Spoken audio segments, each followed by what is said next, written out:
మన్యాసిన్ టాక్స్కి స్వాగతం సుస్వాగతం. నిన్న పార్లమెంట్లో జరిగిన రచ్చ మనం చూసాం. అంటే అమెరికాతోటి ట్రేడ్ డీల్ కుదిరిందని చెప్పేసి ట్రంప్ ప్రకటించటం, దాని మీద ప్రతిపక్షాలు అసలు ఈ విషయం ఎందుకు సీక్రెట్గా ఉంచారు, అసలు ఏం కుదిరింది అన్న అంశం మీద కొంత రచ్చ జరిగింది. ఆ జరిగినప్పుడు మోడీ వాటికి క్లియర్గా సమాధానం చెప్పలేదు.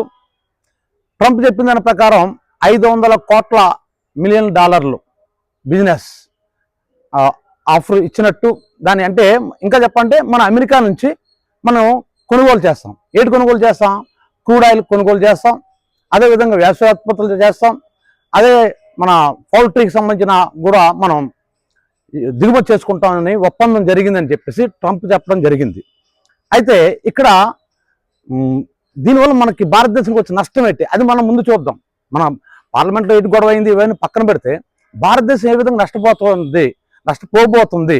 ఉదాహరణ చూడండి, అమెరికా ఎప్పుడైతే మన మీద టారిఫ్ విధించిందో మనమేమో రష్యా నుంచి క్రూడ్ ఆయిల్ దిగుమతి చేసుకోవడం మొదలుపెట్టాం. నిజానికి ఇంతవరకు మనం కేవలం 1% మాత్రమే మనం రష్యా నుంచి దిగుమతి చేసుకుంటున్నాం ఈ క్రూడ్ ఆయిల్.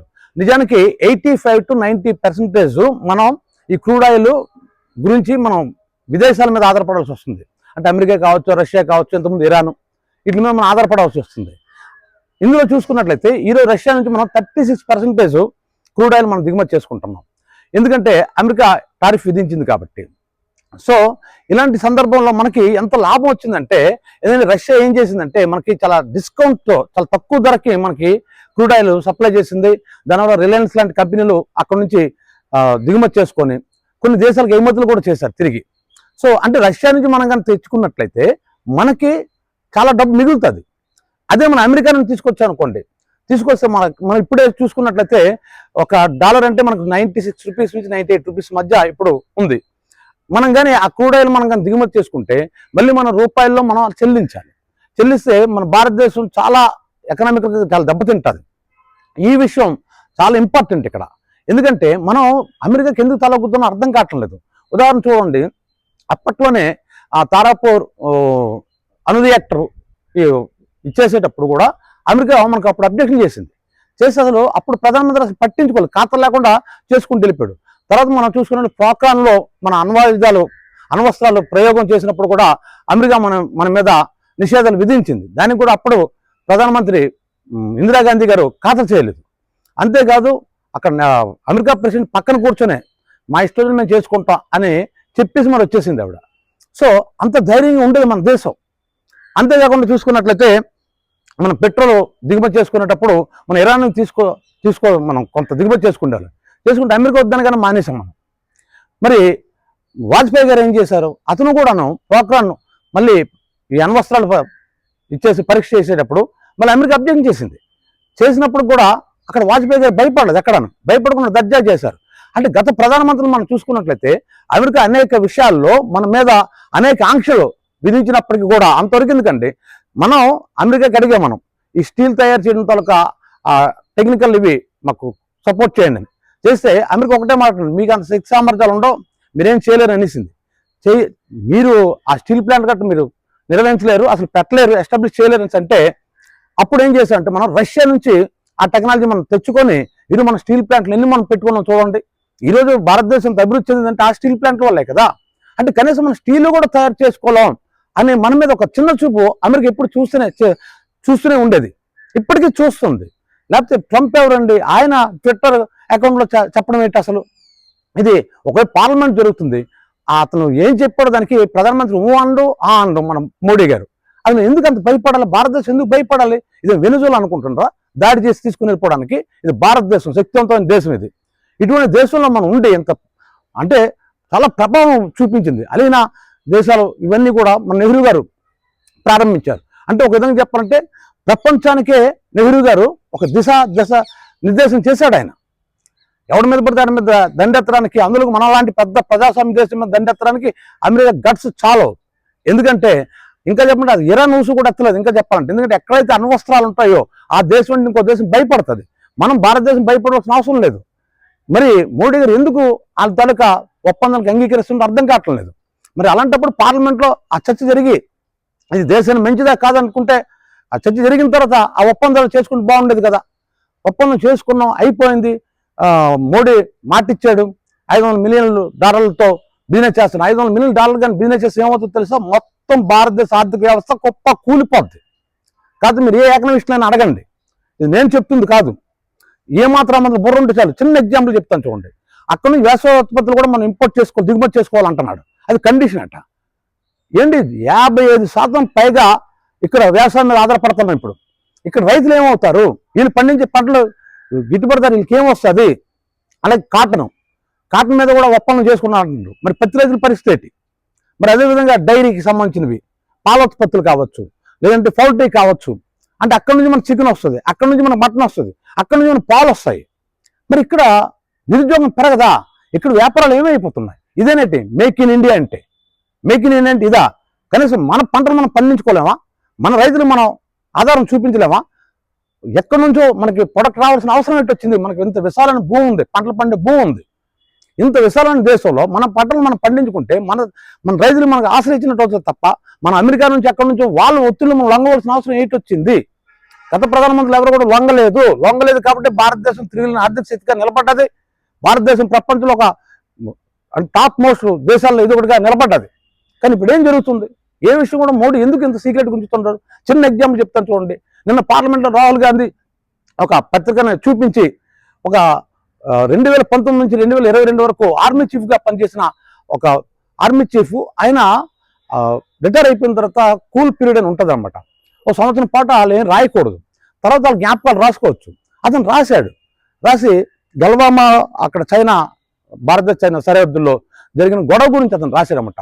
అప్పుడు భారతీయ సైనికులు చాలా ఇబ్బందులు పడ్డారు కొద్ది ప్రభుత్వ నిర్ణయాల వల్ల అని ఇండైరెక్ట్గా ఆయన రాస్తే దాన్ని సంవత్సరం తర్వాత ప్రచురించుకోవచ్చు. కానీ ప్రచురించుకోకుండా సెంట్రల్ గవర్నమెంట్ అడ్డు చెప్తే అతను ఏం చేశాడంటే కంటోన్మెంట్ కాన్స్పిరసీ అనేటువంటి పుస్తకం రాశాడు నవల రూపంలో. అంటే నవల రూపంలో ఎందుకు రాస్తాడంటే, నవల్లోనే ప్రత్యేకించి పాత్రలు ఉండవు అన్నమాట. అంటే డైరెక్ట్ పేర్లు ఉండవు, ఇండైరెక్ట్ పేర్లు పెడతారన్నమాట. ఉదాహరణ చూడండి, పివి నరసింహారావు గారు ది ఇన్సైడర్ అని చెప్పేసి ఒక పుస్తకం రాసుకున్నాడు ఆయన, లోపల మనిషి అని. అది నవల రూపంలో రాశాడు అతను. నవల రూపంలో రాసే అబ్జెక్షన్ ఉండదు. అందుకే ఇతను ఏం చేశాడంటే ఆర్మీ చీఫ్ ఒక కంటోన్మెంట్ కాన్స్పిరసీ అని చెప్పేసి ఒక నవల రూపంలో రాశాడు అతను. అది ఎవరిని ఉద్దేశించి రాశాడో అందరికీ తెలుసు. ఆ పుస్తకం అది కార్బన్ పత్రిక ఒక మ్యాగజైన్లో అముద్రితమైన ఆ పుస్తకంలో కొన్ని విషయాలు అందులో ప్రచురితం అదే రాహుల్ గాంధీ చూపిస్తే రక్షణ శాఖ మంత్రి వీళ్ళంతా ఏం చేశారంటే, అసలు అముద్రితమైన పుస్తకంలో విషయాలు పార్లమెంట్లో చర్చించకూడదు అన్నాడు. దానికి అతనేమన్నాడంటే, ఇది ఆల్రెడీ కార్బన్ మ్యాగజైన్లో వచ్చింది కాబట్టి అందరికీ పబ్లిక్ డొమైన్లో ఉన్నట్టే కదా, బట్ ఇందులో సీక్రెట్స్ ఏముంది అని చెప్పి అడిగారు.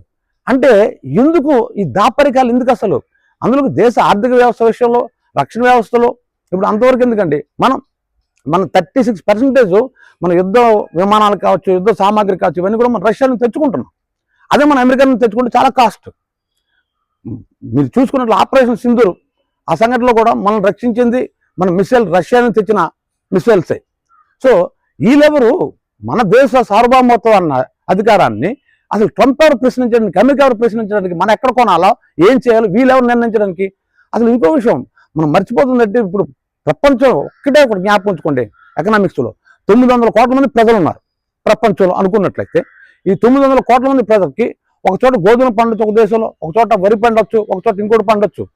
కాబట్టి మనం ఎక్కడి నుంచి అయినా కొనుక్కోవచ్చు, ఎక్కడికైనా అమ్మొచ్చు. దానికి మన అమెరికా మీద ఆధారపడాల్సిన అవసరం లేదు. మన ఎక్స్పోర్ట్స్ అమెరికాకే పంపించాలి, లేదా ఇంపోర్ట్స్ అమెరికా నుంచి తెచ్చుకోవాలి.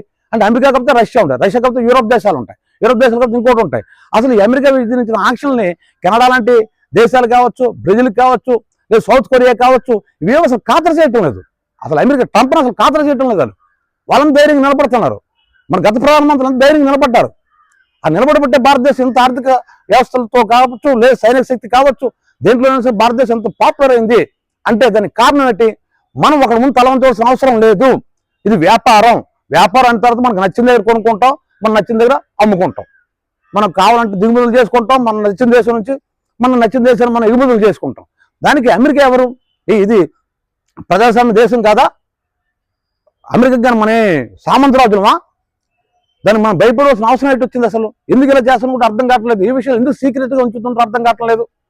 కాబట్టి ఇది కానీ ఈ ఈ ట్రేడ్ అయితే డీల్ కుదిరిందన్నారో ఈ ట్రేడ్ డీల్ గానైతే భారతదేశం ఆర్థికంగా విచ్ఛిన్నం అయిపోవడమే కాదు, నిరుద్యోగం పెరిగిపోద్ది, ఎవరికి ఉద్యోగాలు ఉండవు, వృత్తులు పోతాయి, ఉద్యోగాలు పోతాయి, అన్నీ పోతాయి.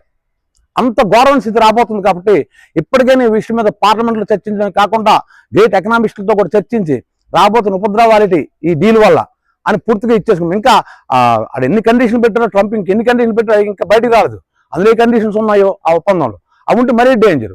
ఒకసారి ఒప్పందం అయిన తర్వాత ఒకవేళ మీరు కానీ ఒప్పందాన్ని రద్దు చేసుకున్నట్లయితే మాకు నష్టపరిహారం చెల్లించాల్సి వస్తుంది లాంటివి ఏమైనా పెట్టారనుకోండి ఇంకా ఇబ్బంది పడుతుంది భారతదేశం. కాబట్టి ఈ విషయంలో మోడీ గారు మీ వెనకతల 100 కోట్ల మంది భారతీయులు ఉన్నారు, మీరు ఎవరికి భయపడాల్సిన అవసరం లేదు, భారతదేశం ఎవరికి భయపడదు. కాబట్టి ఆ డీల్ విషయంలో బయటకు చెప్పండి. అసలు డీల్ కుదుర్చుకోవాల్సిన అవసరం భారతదేశానికి లేదు. అవసరం మళ్ళీ ట్రంప్గా ఉంటారు చూసుకోండి. ఎవరు వాడి దగ్గర కొనకపోతే, అమెరికా నుంచి ఎవరు దిగుమతి చేసుకోకపోతే అప్పుడు అమెరికా పరిస్థితి ఏంటి?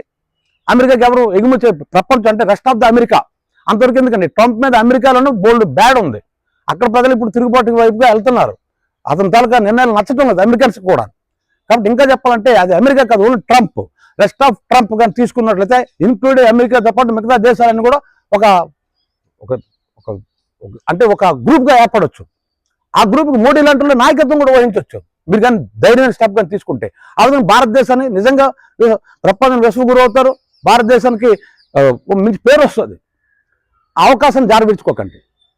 ఈ వీడియో మీకు నచ్చినట్లయితే మన్యాసింగ్ టాక్స్కి లైక్ చేయండి, షేర్ చేయండి, సబ్స్క్రైబ్ చేయండి.